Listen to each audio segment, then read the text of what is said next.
देख रहे हैं कोटद्वार न्यूज। कोटद्वार में आज पूर्व मंत्री और वरिष्ठ कांग्रेसी नेता सुरेंद्र सिंह नेगी ने प्रेस कॉन्फ्रेंस की, जहां उन्होंने हाल ही में हुए नगर निगम चुनाव में कांग्रेस प्रत्याशी के साथ न दिखने की बात पर कई राज खोलते हुए कई बड़े खुलासे किए। कहा कि उन्होंने मेयर चुनाव के दौरान कहा था कि चुनाव तक कांग्रेस जिला और महानगर कार्यालय का ऑफिस एक जगह बनाया जाए, जिससे दोनों जगह के कार्यकर्ता साथ मिलकर काम कर सके, लेकिन उनकी बात नहीं मानी गई। साथ ही कहा गया कि मेयर प्रत्याशी और जिलाध्यक्ष ने उन्हें चुनाव के दौरान किसी कार्यक्रम में आमंत्रित नहीं किया, जिस कारण उन्हें खुद नहीं पता होता था कि किस दिन किस जगह क्या कार्यक्रम आयोजित किए जा रहे हैं। बताया कि मेयर प्रत्याशी वर्ष 2018 से लगातार संगठन से अलग अपनी मर्जी से काम करती आई हैं। उस दौरान कांग्रेस की सभी महिला कार्यकर्ता एक एक करके बीते नगर निगम चुनाव के प्रत्याशी से खुद ही दूर होती चली गई। यही नहीं, कुछ विभागों में मेरे नाम से अनावश्यक रूप से हस्तक्षेप होना भी शुरू हो गया था। यही नहीं, पूर्व मंत्री सुरेंद्र सिंह नेगी ने अफसोस करते हुए ये तक बताया कि 2018 से अब तक नाराजगी के बीच कांग्रेस केंद्रीय नेतृत्व से उनके लिए कई अपशब्द भी कहे गए, जिन्हें उन्होंने अपने कानों से सुना है। इसी बीच ये तक कहा गया कि सुरेंद्र सिंह नेगी के मंच पर न हम जाएंगे और न उन्हें अपने कार्यक्रम में बुलाएंगे। 2014-15 से कहानी शुरू हुई। बेटी समान बेटी प्रत्याशी जो वर्तमान में हुई थी, जिनका हार का दुख हमने अभी जताया, और 2018 आते आते कि ऐसा क्या हुआ कि सारे के सारे लोग नाराज हो गए। हमारी सम्मानित महिला कांग्रेस की सम्मानित तत्कालीन अध्यक्ष। इसी बीच एक और घटना घट गई। कुछ विभागों में हस्तक्षेप अनावश्यक रूप से होना प्रारंभ हुआ। उन्होंने झट से कहा, हाँ उस समय एक कंपनी बनाई गई थी। ये मैंने नहीं कहा, ये विनोद डबराल जी ने कहा, इसको स्वीकारा। महिलाएं नाराज, युवा नाराज। 2018 से लेके और 2025 तक न जाने मुझे कितनी गालियां पड़ी। कारण क्या था? बताइए तो सही, मेरा कारण, मेरी खता क्या है? मुझे कहते हुए बहुत दुख हो रहा है, बहुत अफसोस हो रहा है, बहुत अफसोस हो रहा है। यहां तक कहा गया कि भाड़ में जाए कांग्रेस, भाड़ में जाए सुरेंद्र सिंह नेगी और भाड़ में जाए केंद्र का एक नेता। हमने बुलाया, समझाया, कोई फर्क नहीं पड़ा। कुछ लोग हैं यहाँ पे जिनके सामने ये बात कही गई। मैं तमाम चीजों को सत्य के आधार पर कह रहा हूं। किन मुश्किलों से, किन हालातों से हमने कांग्रेस को संगठित किया था। एक दौर वो भी चला, उस पर भी हमने उनको कहा। एक संकल्प लिया गया, एक लक्ष्मण रेखा खींच दी गई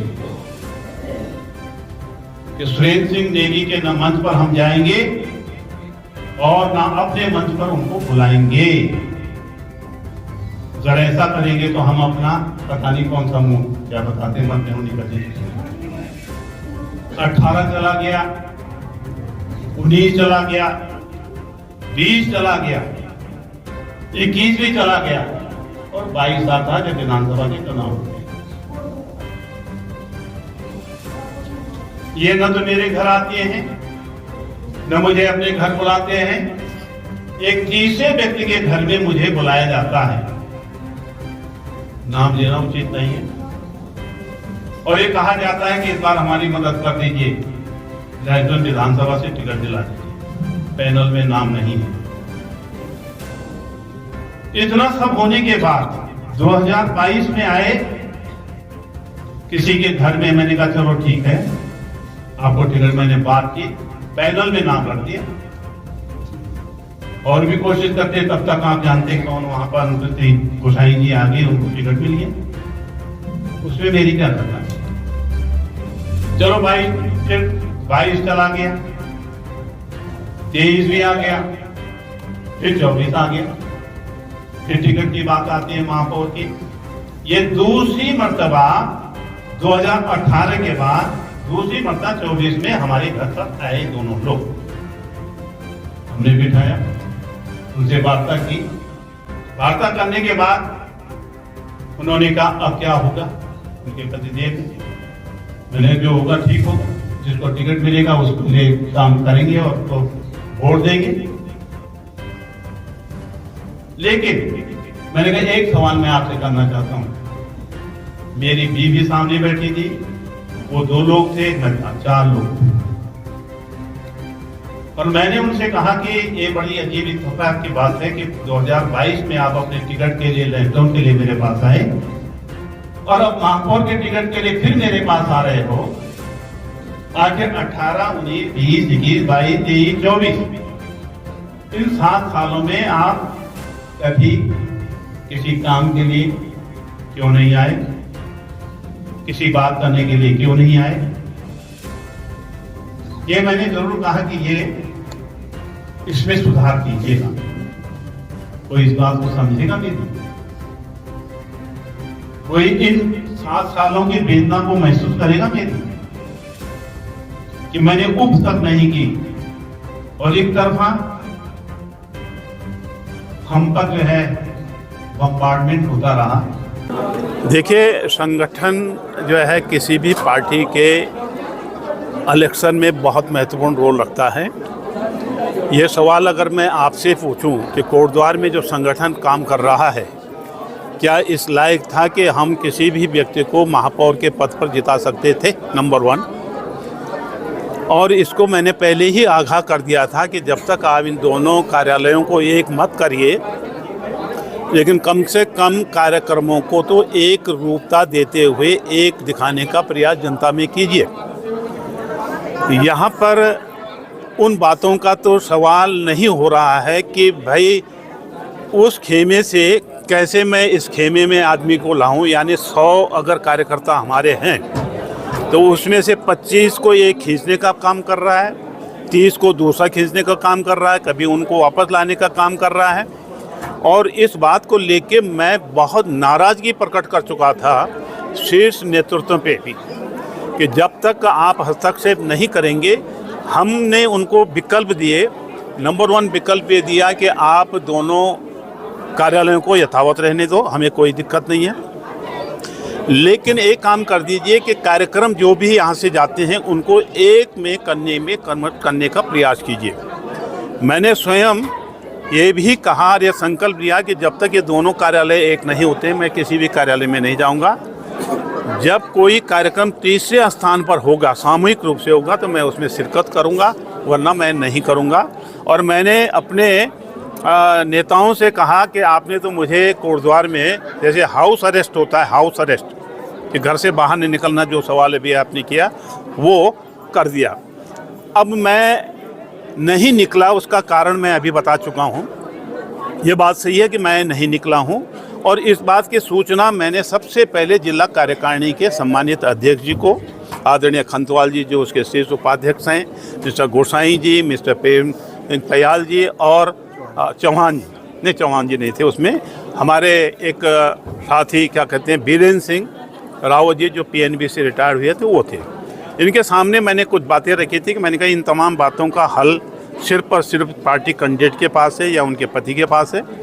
आप इन सवालों की पुष्टि करिए, नंबर 1 कि ये मैं कहाँ गलत हूँ, कहाँ सही हूँ, कितने ये सही है, नंबर 1 इसकी पुष्टि कर लीजिए।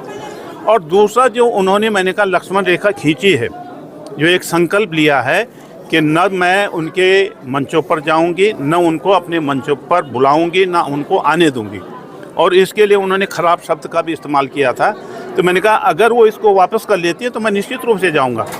अब मैंने जो है, मुझे फिर एक मौका मिला इन लोगों से मुखातिब होने का, जिस दिन RC खंतवाल जी और गोसाई जी आए और हमारे धीरेन्द्र प्रताप जी मेरे घर पर आए थे, तो इत्तेफाक से उस दिन 1-2 पत्रकार लोग पहुंच गए, तो मेरा कहना उचित नहीं था।